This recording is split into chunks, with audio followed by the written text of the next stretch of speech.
하나님 말씀 보겠습니다. 창세기 1장 1절입니다. 우리 함께 읽어보겠습니다. 태초에 하나님이 천지를 창조하시니라. 아멘. 성경에서 가장 핵심이 되는 구절이기도 합니다.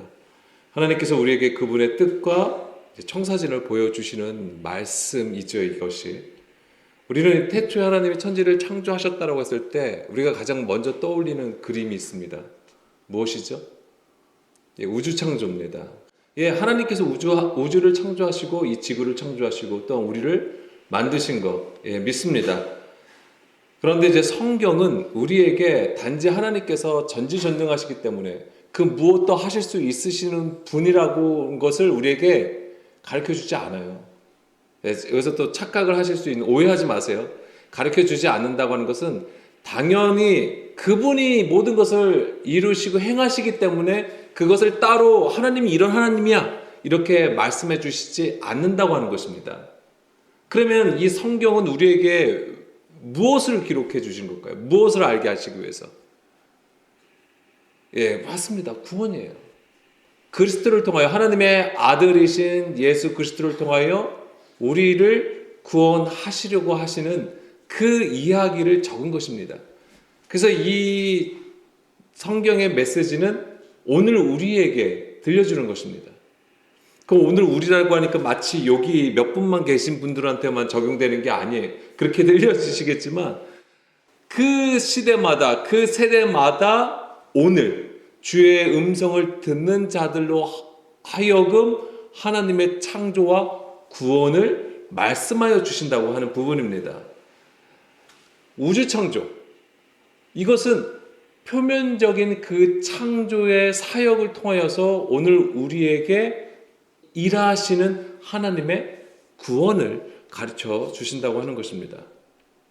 그래서 그 목적은 하나님의 말씀으로 우리를 창조하시고 구원하시는 것에 있는 것입니다. 그래서 하나님의 구원의 핵심은 당연히 누구일까요? 예수 그리스도가 되시겠지요. 자, 누가복음 24장 27절 말씀 보겠습니다. 이에 모세와 모든 선지자의 글로 시작하여 모든 성경에 쓴 바 자기에 관한 것을 자세히 설명하시니라. 여기서 자기가 누굴까요? 예수님을 얘기하는 것이죠. 예수님조차도 모든 성경은 나에 대하여서 기록을 하고 있다라고 말하고 있습니다. 그러니까 창세기서부터 요한계시록까지 그 모든 것이 다 예수 그리스도를 말씀하고 계신다고 하는 것입니다. 그러면 또 여기서 우리가 생각해야 될 것은 창세기 1장 1절을 통해서 우리는 예수 그리스도를 읽을 수 있을까요? 태초에 하나님이 천지를 창조하셨다고 했는데 그럼 여기서 우리는 예수 그리스도를 읽을 수 있을까요? 문자 그대로를 보면 우리는 읽을 수가 없습니다. 예수님을 발견할 수가 없어요. 물론 요한복음 1장 1절 말씀 보겠습니다. 요한복음 1장 1절 말씀을 보게 되면 사도 요한이 깨달은 것입니다. 사도 요한이 성령의 감동을 받고 기록을 한 것이에요. 그리고 이것이 갑자기 성령이 탁 임하셔가지고 갑자기 쓰게 하셔가지고 그 자리에서 이 요한복음 한 권이 탁 만들어진 게 아닙니다. 사도 요한도 예수님을 따라다녔죠. 공생의 기간 예수님을 따라다녔습니다. 예수님께서 말씀하신 거, 예수님께서 행하신 거, 그다음 많은 기적과 표적들을 보았습니다. 물론 제자들마다 차이가 있는 것이지만 요한 또한 그 세상의 율법 조문 안에 있던 자이고 그런 가운데 예수님을 따랐어요. 다만 예수님을 알고자 하는 그 마음이 컸고 그 깨달음이 깊었을 거라고 봅니다. 그렇지만은 그들이 사도들이 결정적으로 주의 뜻을 따라간 것은 오순절 이후라고 하는 것입니다. 오순절 이후에 성령님이 강림을 하시죠. 그 강림한 이후에 계속해서 뭐 하는 겁니까? 자기 안에 육신의 구조가 계속 깨져가는 과정들을 거쳤다고 하는 거예요. 그래서 이 요한 서신서들은 대부분 그의 인생의 끝에서 기록을 한 것입니다. 특히 요한일서가 그렇고요. 요한계시록이 그렇고.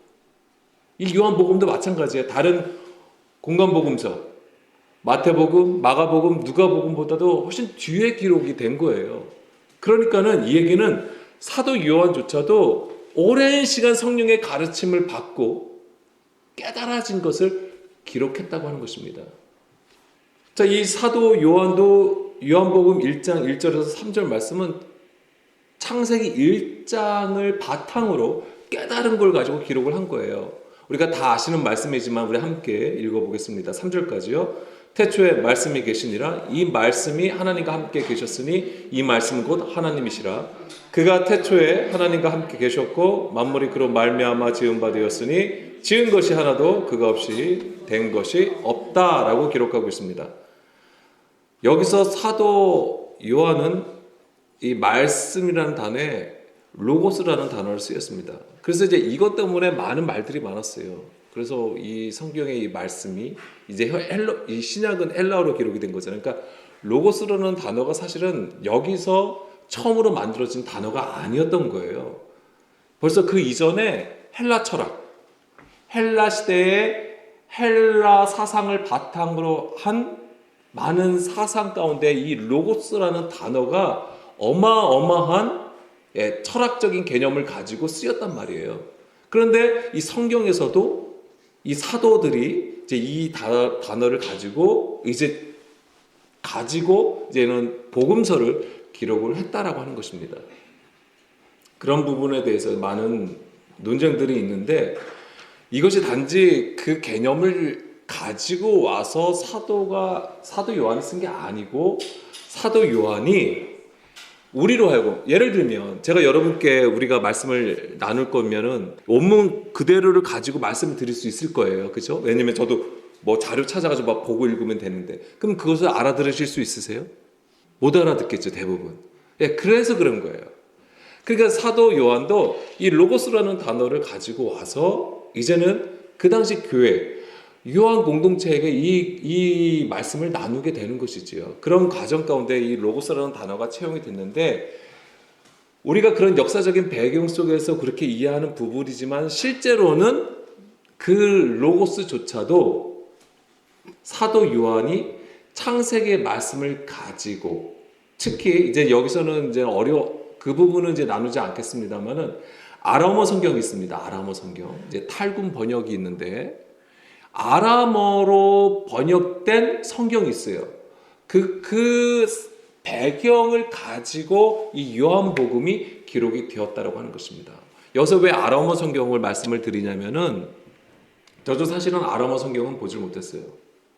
근데 그 아람어 성경은 왜 중요할 수 있냐면 이 당시에 예수님 당시 그 다음에 그 지역, 그 중동의 그 지역 실생활 언어가 바로 아람어였어요. 예수님 당시에도 이스라엘에는 대부분 아람어를 사용을 했다라고 하는 것입니다. 그러니까 히브리어를 사용한 게 아니에요. 그렇기 때문에 아람어 성경이 어떤 역할을 했냐면 알아들을 수 있도록 하나님의 말씀을 듣게 하기 위해서 아람어 성경이 존재하였다고 하는 것이죠. 그러니까는 일종의 해석한 거예요. 그들이 가장 많이 쓰는 언어로 해석이 된 것이죠. 그런 것을 보게 되면은 이 태초에 말씀이 계시다라고 했을 때도 이 말씀은 우리는 누구를 알고 있습니까, 지금? 예수 그리스도를 알고 있는 것이죠.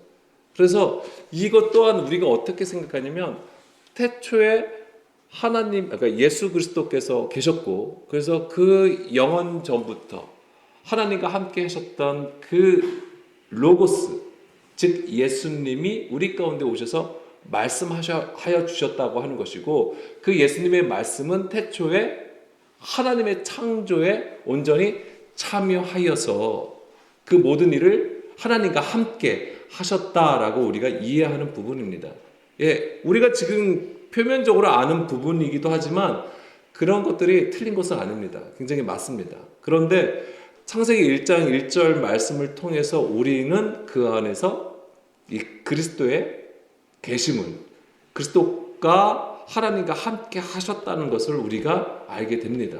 그래서 이제 그런 부분들을 두세 시간 정도를 통해서 이제 나눌 겁니다. 왜 제가 왜 이것을 나누게 되었냐면은 우리가 그냥 하나님 한 분이 계시고 그 아들이 계시고 그다음 오늘 우리에게 성령님을 중에서 그래서 우리가 삼위일체 하나님이라고 하잖아요. 삼위로 계시지만 그것은 한 분이시다, 한 분 하나님이라고 우리가 믿는 거잖아요. 근데 우리는 이것을 너무 뭉글뭉글하게 아는 것이죠. 실제로 정확하게 이것을 정의할 수 있는 것은 없어요. 우리의 언어나 우리의 이해 정도로는 삼위일체 하나님을 설명하는 건 굉장히 어렵습니다. 신학적으로도 어렵고요. 그냥 믿는 거죠, 우리가. 그냥 삼위일체 하나님이 한 분이시구나. 우리가 그렇게 알고 있는 것이고. 그런데 이제는 이 말씀이라고 하는 부분에서 우리가 이 말씀이 곧 그리스도라는 개념을 반드시 가지고 있어야 되는 것이고, 그래서 그것을 통해서 우리가 왜 말씀을 그렇게 중요하게 여겼는지, 왜 우리가 말씀을 들어야 되는지를 우리가 좀 더 알기를 원해서 이런 말씀을 준비하게 되었습니다. 자, 요한복음 5장 39절 그리고 46절도 볼 건데요. 여기서도 보면은 이 성경은 누구를 기록을 한 것입니까? 예수님을 기록을 한 것이죠. 너희가 성경에서 영생을 얻는 줄 생각하고, 자, 유대인들도요, 이 성경을 연구했습니다. 구약의 말씀을 연구했어요. 왜요? 거기에 생명이 있음을 알았다고 하는 거예요. 영원한 생명이죠, 영생이. 그 생명이 있음을 알아서 연구를 했는데, 그런데 예수님이 가르쳐 주시는 거예요. 그 성경은 바로 나에 관한 글이라고 하는 것이죠. 그 다음에 46절에서도 모세를 믿었더라면 또 나를 믿었으리니 이는 그가 나에 대하여 기록하였다. 여기서 모세를 믿었으면 나를 믿었다라고 하는 거잖아요. 근데 지금 예수님이 말씀하시는 의도는 뭐예요? 너희가 나를 믿지 않는다고 하는 거잖아요. 그러면은 너희가 지금 여기서 모세를 믿었다는 건 모세를 안 믿었다고 하는 얘기일까요? 모세를 안 믿었다는 얘기가 아니고 모세의 글, 뭐예요? 구약의 말씀을 얘기하는 거예요. 구약의 말씀을 너희가 믿지 않기 때문에 나를 믿지 않는다라고 말씀하시는 거예요. 다시 말씀드리면 너희가 구약의 말씀에서 제대로 읽지 않고 있기 때문에 제대로 듣는 것이 없기 때문에 하나님의 뜻이 무엇인지 깨닫지 못하는 상태에 있다라고 말씀을 하시는 것입니다. 근데 우리도 지금 사실 마찬가지죠. 우리가 창세기 1장을 읽으면서 그것을 우주 창조의 어떤 그림으로 자꾸만 연상을 하시게 된다면 우리 또한 이들과 다르지 않다라고 하는 것입니다. 우리가 창세기 다시 1장으로 돌아가겠습니다. 창세기 1장을 읽으면서 우리가 표면적으로 읽혀지는 것은 하나님이 어떻게 창조하셨다라고 하는 것입니다. 그러면 하나님은 이 우주를 창조하셨고 사람을 창조하셨고 이렇게 우리가 읽혀지는 거예요. 근데 그 모든 것을 하나님께서는 하셨습니다. 그런데 여기서 중요하게 우리가 읽어야 되는 것은 하나님께서 왜 창조하셨는가로 전환해야 돼요. 어떻게 해서 왜로 바뀌셔야 돼요. 그럼 왜로 바뀌게 되면은 하나님께서 창조하시는 목적이 읽혀지게 됩니다. 그래서 이제는 우리가 하나님의 창조에 대해서 간단하게 말씀을 드릴 건데, 그래서 이제 간단하게 나눌 겁니다. 그러나 영으로는 깊게 우리가 깨닫기를 간절히 원합니다. 먼저 태초라는 말이 있습니다. 태초, 이제 베레시트라고 되어 있습니다. 베레시트. 이것은 베 플러스 레시트예요. 이제 레시트는 로시에서 나온 거예요. 근데 이 베라고 하는 것이 뭐냐면 베트라고 되어 있습니다. 그래서 우리가 사실은 알파벳을 공부하는 것이 필요합니다. 알파벳을 공부하는 것이 필요한데 이 베트라고 하는 것은 알파벳 두 번째 알파벳이 됩니다. 베트. 그래서 이 베트라고 하는 것은 무엇을 의미하는가요? 베트, 바이트라고 하는 건데 이 바이트의 뜻이 뭐냐면 집이란 뜻이에요. 집. 그래서 이 성경에서 집은 하나님의 집, 성전을 상징하게 됩니다. 그런데 이거에다 레시트, 로시라고 했잖아요. 이 로시가 머리, 첫째, 시작, 최초, 최고, 우두머리라는 뜻을 가지고 있습니다. 성경에서 머리는 누구를 얘기합니까? 예수님이에요. 그래서 먼저 에베소서 4장 15절 말씀을 볼게요. 오직 사랑 안에서 참된 것을 하여 범사에 그에게까지 자랄지라. 그는 머리니 곧 그리스도다라고 했습니다. 즉 뭐냐면 이 베레시트를 풀자면 어떻게 되냐면 집 플러스 예수 그리스도예요. 그러니까는 예수 그리스도가 머무시는 거하시는 집이라고 하는 것이죠. 그래서 그리스도가 거하는 집, 바로 그것이 바로 성전이에요. 그래서 이 베레시트 안에는 우리는 태초라고 해가지고 우리가 감히 측량할 수 없는 어떤 시간대를 얘기를 하는 것이지만은 우리는 그렇게 사실 문자로 읽고 있어요. 그 시간의 개념도 가지고 있겠죠. 그렇지만 그것을 뛰어넘어서 우리에게 가르쳐 주시는 것은 베레시트라고 하는 것은 하나님의 딱 청사진이에요. 하나님의 구원을 위한 청사진이 거기에 딱 박혀 있는 것이죠. 뭐냐면 주의 그리스도께서 거하시는 집이라고 하는 것입니다. 그것이 고린도전서 3장 16절 말씀에서 사도 바울이 얘기했던 거예요. 너희는 하나님의 영이 거하시는 집이라고 하는 것입니다. 그러니까 그것을 이 태초라는 말씀, 이 하나님께서 구원을 위한 계획과 뜻을 이 단어를 통해서 제시하시는 거예요.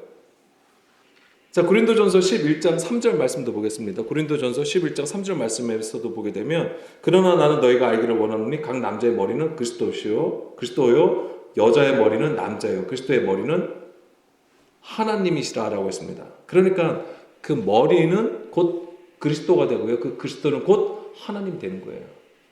그러니까 그 집이라고 하는 것은 하나님이 거하시는 집, 예수 그리스도가 거하시는 집이라고 우리가 해석할 수 있는 부분이죠. 다시 에베소서 4장 13절부터 보게 되면 아까 15절을 읽은 거잖아요. 13절부터 보게 되면 이게 하나님의 창조예요. 뭐냐면 우리 함께 읽어보겠습니다. 우리가 다 하나님의 아들을 믿는 것과 아는 일이 하나가 되어 온전한 사람을 이루어 그리스도의 장성한 분량이 충만한 데까지 이르리니 아멘. 여기까지만 보면 이것이 하나님의 창조의 완성이라고 하는 것입니다. 자, 태초에 하나님이 천지를 창조하셨다는 것은 시작이에요. 근데 그 시작 안에는 또한 끝이 있습니다. 알파와 오메가가 함축되어 있는 거야. 굉장히 영적 압축감을 가지고 우리에게 메시지를 전하는 것입니다. 그 하나님의 뜻과 구원의 계획의 시작을 알리는 그 말씀인가 동시에 여기에는 하나님의 완성이 무엇이다라는 것 또한 말씀해 주신다고 하는 것이죠. 그래서 하나님의 창조 활동은 바로 여기에 있습니다. 바로 온전한 사람이 되게 하는 것입니다. 온전한 사람이 되게 하는 것. 근데 이 온전한 사람은 구체적으로 무엇이냐면 그리스도의 장성한 분량이 충만한 데까지 이르는 것을 얘기하는 거예요. 이것이 바로 뭐냐면 그리스도를 머리로 삼은 자들을 얘기하는 것입니다. 이 온전한 자라고 하는 것은 그리스도를 머리로 삼은 자를 얘기하는 거예요. 성경은 이런 자를 교회라고 하는 것입니다. 그게 교회예요. 그러니까 이 그리스도를 머리로 삼았다고 하는 것은 뭐예요? 우리의 육신의 생각을 가지고 사람의 계명을 받아 교훈을 삼아서 생활하는 것을 얘기하는 게 아니에요. 그리스도 뭐예요? 기름 부음이잖아요. 그래서 성령의 기름 부음으로 가르침을 받아서 하나님의 기뻐하시는 뜻 가운데에 있는 것을 얘기하는 것입니다. 그것이 바로 하나님의 선한 일이 되는 것이죠. 이 하나님의 선한 일이 바로 창조가 되는 것입니다. 요한복음 6장 29절. 하나님의 일이 무엇입니까? 자, 우리가 이제 많이 하나님의 일을 해야 된다 얘기하잖아요. 하나님의 일은 무엇입니까? 예, 여기 말씀대로 예수 그리스도를 믿는 거예요. 그게 하나님의 일이에요. 그러니까 우리가 집중해야 되는 하나님의 일은 무엇이냐면 이게 가장 근본이에요. 가장 으뜸이에요. 가장 최우선입니다. 무엇입니까? 예수 그리스도를 믿는 것입니다. 여기 정확하게 뭐예요? 하나님께서 보내신 이를 믿는 것이 하나님의 일이라고 하는 거잖아요. 하나님께서 보내신 이가 누굽니까? 예수 그리스도. 그분밖에 없어요. 오직 그분만을 믿는 것입니다. 엄청난 지혜와 지식을 나누고 엄청난 나눔들을 가진 목회자들 많아요. 예, 훌륭한 목사님들 많아요. 그 목사님을 따르는 게 아니에요. 예수님을 따르는 것입니다. 그 예수님을 믿는 것이 하나님의 일이라고 하는 거예요. 그게 우리의 제일 첫 번째 일이 돼야 되는 거예요. 가장 최우선입니다. 근데 예수님이 어떤 분이세요?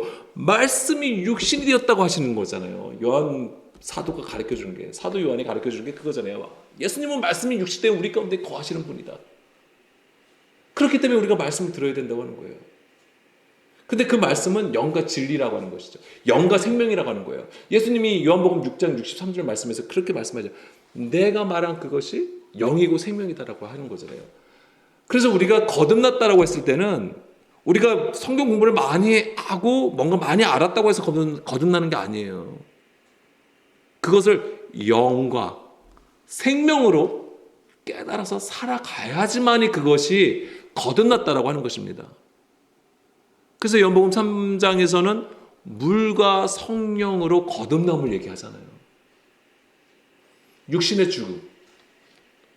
물이라고 하는 것은 물세례인데 이 물세례가 뭐예요? 우리의 육신의 죽음을 얘기하는 것입니다.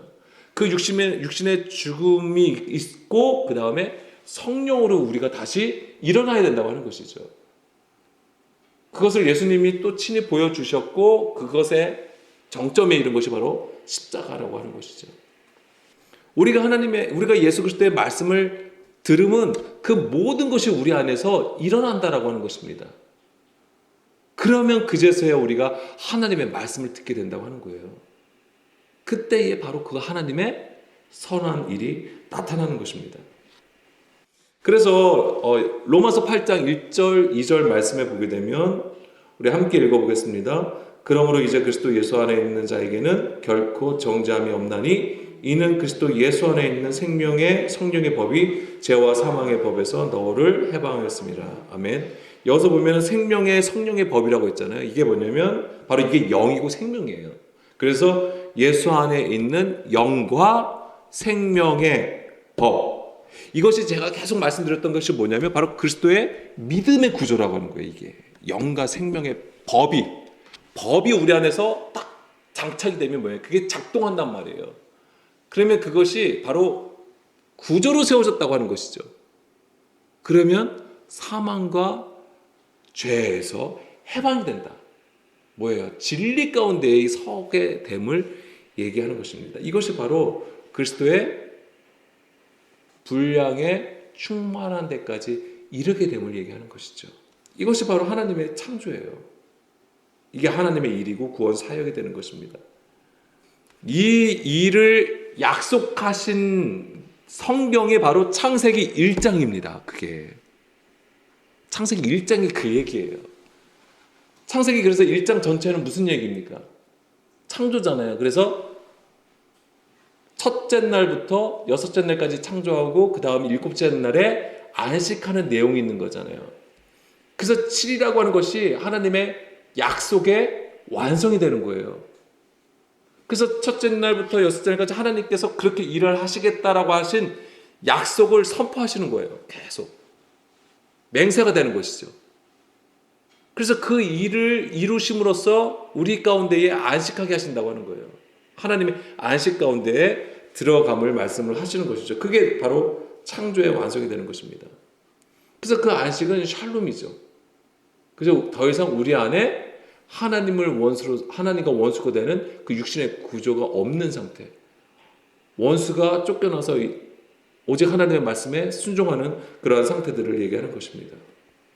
그래서 요한복음 다시 1장으로 보겠습니다.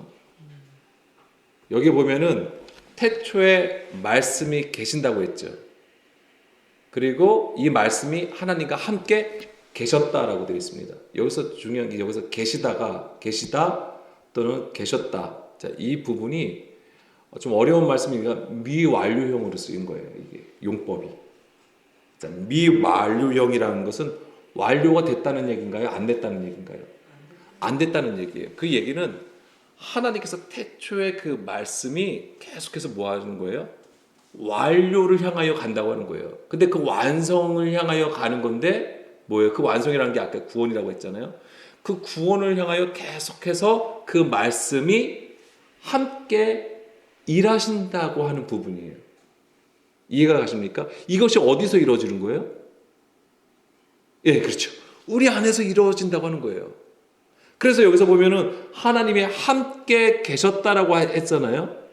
근데 이런 것들이 뭐냐면 우리 안에 계속해서 임마누엘의 역사를 통하여서 하나님께서 함께 계심으로써 그 일을 하시는 건데 그 하나님이 어떻게 되는 거예요? 그 말씀으로 계신다고 하는 거예요. 그러니까 그 개념을 정확하게 가지고 계셔야 돼요. 다시 창세기 1장 1절 말씀 보겠습니다.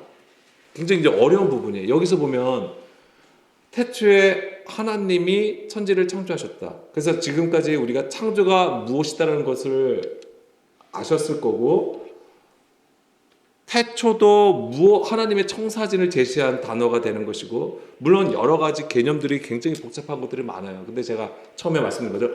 단순하게. 하지만 영적으로는 깊게 나누기를 원한다고 했습니다. 근데 여기서 하나님 있잖아요. 여기서 하나님은 단수인가요? 복수일까? 복수로 쓰였습니까? 단수로 쓰였습니까? 우리가 읽었을 때 단수예요. 그래서 하나님 한 분이 계신다고 생각을 하는 거예요. 근데 아니에요. 엘로힘이에요. 복수로 쓰였습니다. 그럼 생각해 보세요. 하나님이 어떻게 복수가 되냐고요. 우리는 한 분 하나님인데. 그러니까 여기서 하나님은 엘로힘이에요. 그러니까 여기서 어떤 개념을 가지고 있냐면 바로 하나님과 그 아들이 있다라고 하는 거예요. 아들. 근데 그 아들은 우리가 요한복음 1장에서 보면은 어떻게 있는 거예요? 말씀으로 있다고 하는 거예요. 그렇기 때문에 이게 복수예요. 간단하게 말씀을 드리면. 물론 이거 설명하면 좀 약간 복잡할 수 있어요. 근데 간단하게 말씀드리면 여기 우리 한글은 단수로 읽혀지는 것이지만은 원래 원문에서는 복수형이라고 하는 것입니다. 복수. 그렇다고 하면은 요한복음 사도 요한이 증거한 게 맞아요. 다시 요한복음 1장 볼까요? 태초에 말씀이 계시니라. 이 말씀이 하나님과 함께 계셨으니 벌써 둘이 되는 거잖아요. 벌써 우리가 볼 때는. 그러니까 이 하나님이 어떤 형태로 계시냐면 이제 말씀으로 계시는 거예요. 말씀의 형태로 계시는 거예요. 근데 그 말씀을 우리에게 전해주신 그 실체가 바로 누가 되냐면 예수님이 된다고 하는 거예요. 그래서 이 말씀으로 첫째 날부터 모든 것을 다 이루시잖아요. 그래서 첫째 날에 뭐 이루시되 그게 다 뭐냐면 말씀하시다라고 하는 거예요. 말씀이에요. 다 말씀하시되 그 말씀으로 창조 사역을 하신 것인데 그 모든 과정이 예수님께서 우리에게 말씀하심으로써 우리 가운데에 오셔서 진리로 선포하심으로써 듣는 자들로 하여금 그 일을 이루신다라고 하는 겁니다. 저는 하나님께서 우주를 창조하신 것도 믿습니다. 이 지구를 창조하시고 우리를 하나님의 형상으로 만드신 것도 믿어요.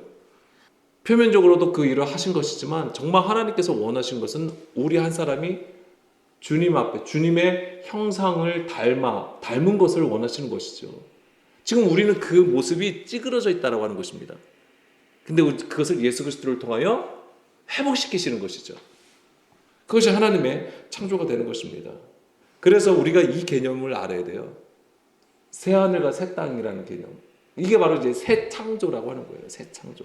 그러니까 여기서도 우리가 알 수 있는 것이 새 창조라고 했을 거는 우리가 정말 창조를 얘기할 때 무에서 유를 창조한다고 생각을 하는 거예요. 근데 새 창조는 유에서 유예요. 그럼 그 얘기는 뭐냐면 그 유는 근데 어떤 유가 되어버렸냐면 세상에 잠식된 유예요. 죽음 가운데 있는 유예요. 찌그러진 유예요. 하나님의 형상으로 만들었지만 그것이 우리의 죄, 악 때문에 찌그러져 있는 상태예요. 그것이 어떻게 되는 거예요? 새 창조가 되는 거예요. 뭐예요? 다시 그것이 하나님의 형상으로 회복되는 것.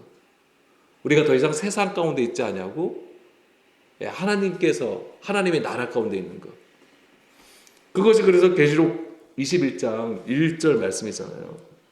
또 내가 새 하늘과 새 땅을 보니 처음 하늘과 처음 땅이 없어졌고 바다도 다시 있지 않더라. 새 하늘과 새 땅이 있다라고 하는 거예요.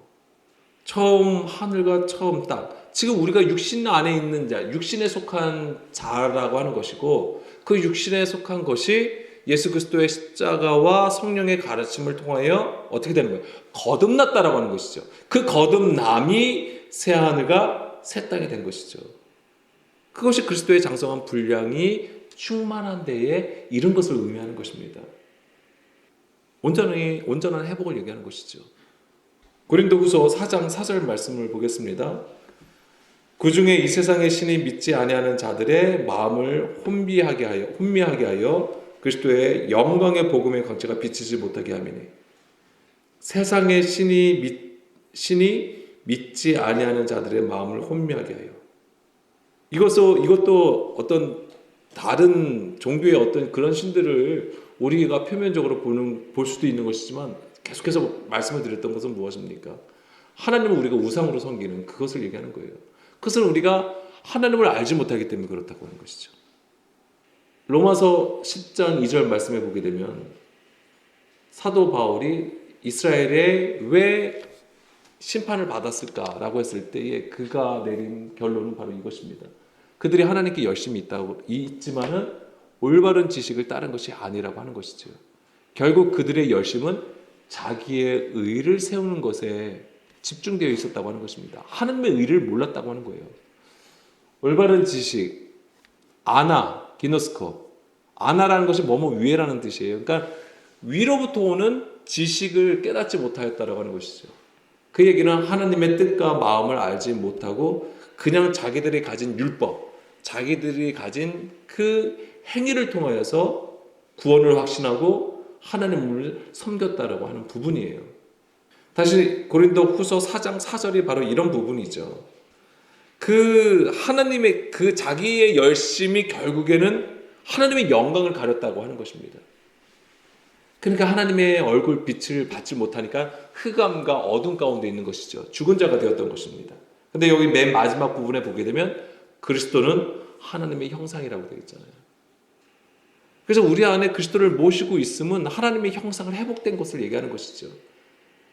근데 성경은 딱 하나밖에 가르쳐주질 않아요. 갈라디아서 2장 20절 말씀이잖아요. 우리가 그리스도와 함께 십자가에 못 박힐 때에 그리스도께서 내 안에 계신다라고 하는 것. 그럼 그리스도께서 내 안에 계신다고 하는 것은 달리 말씀드리면 하나님의 말씀이 내 안에서 계속 일하신다고 하는 거예요. 그리스도의 장성의 그 분량에 이를 때까지 우리의 머리를 그리스도로 삼을 때까지 계속해서 하나님의 창조의 일은 이루어진다라고 하는 것입니다. 근데 그것이 그 말씀이 영과 생명으로 딱 세워지는 그 순간까지 계속해서 그 일을 하신다라고 하는 것입니다. 이것이 하나님의 구원인데 그것이 바로 하나님의 창조라고 하는 것입니다. 그래서 하나님의 창조는요 바로 구원이 되는 것입니다. 그리고 우리는 이것을 이스라엘을 통해서 명확하게 볼 수 있어요.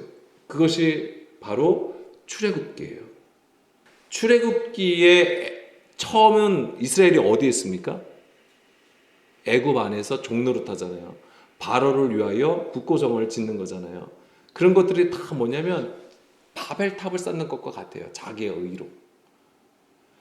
배경은 역사적인 배경은 애굽 안에서 종노릇하는 것이지만 그것이 다 우리 안에서 하나님을 하나님으로 섬기지 못하고 참 하나님을 알지 못하고 거짓 하나님, 우상을 섬기는 모습이 되는 거예요. 종노릇하는 상태죠. 율법 아래에서 종노릇하고 있는 것을 보여주는 거예요. 그런데 거기서 하나님께서 어떻게 하십니까? 애굽에서 나오게 하시잖아요. 그것이 뭐예요? 구원의 역사라고 하는 것입니다. 구원의 역사. 근데 그 구원의 역사를 이루시는데 결국은 하나님께서 어디로 이끌어 가시는 거예요? 어디로 들이시려고 애굽을 나오게 하신 겁니까? 가나안 땅이잖아요. 그런데 가나안 땅으로 금방 들어갔나요? 그렇지 못했어요. 환난을 겪게 하십니다. 고난의 길을 걷게 하세요. 그게 어디입니까? 광야라고 하는 것입니다. 그러니까 성령의 역사는 그 모든 과정에 개입을 하시는 것이지만 특히 이 광야를 통해서 우리로 하여금 우리 안에 있는 육신의 구조, 애굽을 좋아했던 그런 구조들 이런 것들을 다 직면해 가시는 거예요. 그리고 비로소 이제 가나안 땅에 들이신다고 하는 거예요. 그 이스라엘의 역사가 바로 오늘 하나님의 창조, 사역이라고 하는 것입니다. 그것을 내 안의 일로 지금 여기시고 가야 되는 것입니다. 지금 애굽에 있다면 애굽에서 나오는 것을 우리가 구하여야 될 것이고 광야를 걷고 있다면 만나를 먹으면서 하나님의 말씀을 따라감이 있어야 되는 것이고 가나안 땅에 지금 들어가는 자라면 가나안 땅에서는 또 무슨 일이 일어납니까? 가나안 족속들과 싸워야 되잖아요. 그 육신의 구조와 계속해서 싸워 나감이 있어야 되는 거예요. 그리고 언제 비로소 성전이 세워집니까? 정복한 다음에 사사기를 지나서, 사사 시대를 지나서, 사울 왕을 거쳐서, 다윗을 거쳐서 비로소 솔로몬이 돼서야 비로소 그 성전이 지어진다고 하는 것입니다. 그 모든 과정들이 지금 내 안에서 일어나야 될 일들이라고 하는 것입니다. 그러니까는 우리가 가지는 어려움들, 힘든 거, 우리가 단지 그냥 기도하고 구한다고, 교회 열심히 나온다고 금방 해결될 문제는 아니에요. 문제는 해결될 수 있어요. 내가 지금 당한 상황들이 해결될 수는 있습니다. 그런데 문제는 뭐예요? 정말 내 안에 구원을 가지고 있냐 이거죠. 내가 정말 구원을 하나님 앞에 확신을 가지고 하나님 앞에 지금 바르게 서 있느냐가 문제인 것이죠. 우리가 가진 문제가 해결돼도 어느 순간에 보면 또 다시 세상과 친해져 있잖아요. 그것은 여전히 내가 육신의 문제를 가지고 육신의 구조 가운데 있음을 얘기하는 것이죠. 아직까지 계속 하나님의 그 영과 생명으로 우리가 거듭나지 아니하였음을 얘기하는 것이죠. 그래서 어제 이 시간 우리가 함께 이제 기도하기를 원하는데요. 자, 오늘은 이제 창세기 1장 1절 말씀에서 태초라는 태초, 그 다음에 하나님에 대해서는 다음 시간에 좀 더 설명하겠습니다. 그게 이제 복수형이라고 말씀드렸고, 그 다음에 태초에 하나님이 창조가 우리 무엇인지에 대해서 말씀을 드렸습니다. 그리고 다음에는 뭘 볼 거냐면, 그 다음에 이제 1절에 뭐만 남았어요, 지금? 천지가 남았습니다. 하샤마임이라는 단어와 에레츠가 있어요. 그것이 또한 무엇을 얘기하는지를 말씀을 드릴게요. 그러면은 다음에 이제 우리가 성경을 보게 되면은, 이게 단지 그냥 하나님의 우주 창조가 아니라, 이것이 결국에는 우리를 향하신 하나님의 말씀이 되는구나. 이제 이것을 우리가 더 깊게 알게 되는 것이죠. 자, 오늘 이제 우리가 좀 집중해서 기도할 것은, 우리가 이제 표면적인 창조, 그것도 당연히 우리가 믿는 것이지만, 무엇보다도 하나님께서 내 안에서 일하시는 그 일하심이 바로 하나님의 창조가 되는 것이고, 그 창조는 곧 구원과 연결되는 것입니다. 그런데 이것은 오직 주의 말씀으로 이루어진다고 하는 것입니다. 우리가 예수님을 알기를 원하는 거잖아요. 근데 그 예수님이 곧 말씀이세요. 말씀이 육신되어 우리 안에 우리에게 장막을 치시는 거예요. 그래서 진정으로 하나님과 그 아들과 우리가 함께 하는 것을 원하시는 것이죠. 그것이 진정한 하나님께서 꿈꾸시는, 하나님께서 가장 소망하시는 하나님 나라의 모습인 것입니다. 오늘도 그 하나님의 창조의 일이 우리 안에 있길 간절히 원하고, 우리가 꿈꾸는 것, 하나님의 일을 하기를 원하잖아요. 그 하나님의 일이라는 것은 바로 예수 그리스도를 믿는 것입니다. 그것은 곧 주의 말씀을 듣는 것이지요. 그러한 구조가 생기길 원합니다. 그러한 믿음이 우리 가운데 있길 원합니다. 그것을 우리가 좀 집중해서 기도했으면 좋겠습니다.